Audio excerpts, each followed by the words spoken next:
Bonjour et bienvenue à la capsule 2 qui portera sur la première section qui est au niveau de la biographie. Donc tout d'abord, je vais commencer par ajouter une photo de couverture que j'avais choisie, donc qui est format paysage, et puis je vais l'ouvrir.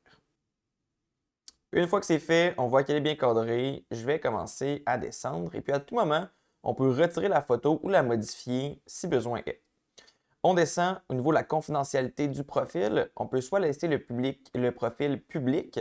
Donc, ça veut dire que quand une personne va scanner le code QR, elle va accéder au profil ou quand elle va rechercher, par exemple, ici, Marguerite Tremblay, elle va accéder au profil. Ou bien, si on décoche, ça va être un profil qui va être privé. Donc, c'est-à-dire que la seule manière d'accéder au profil, c'est en ayant un mot de passe qu'on va déterminer dans la section admin qu'on verra dans une capsule subséquente.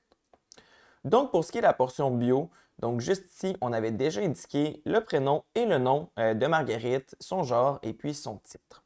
Au niveau de sa bio, j'ai déjà planifié ce que je voulais mettre. Donc, c'est chaque jour est une leçon pour qui sait écouter. Et puis ici, je pourrais la mettre en gras si je voulais. Ensuite, pour la section à propos, je m'étais aussi prévu d'avance. Donc, juste ici, c'est une section pour parler de la personne. Et puis la troisième section, c'est au niveau des préférences et puis des intérêts.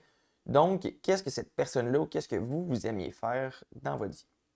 La dernière section, bien, c'est si la personne est décédée.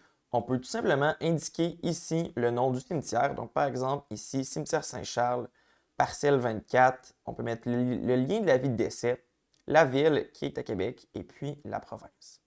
Une fois qu'on est satisfait, on peut enregistrer et puis information pertinente à savoir, c'est possible en tout temps de revenir modifier ces sections-là.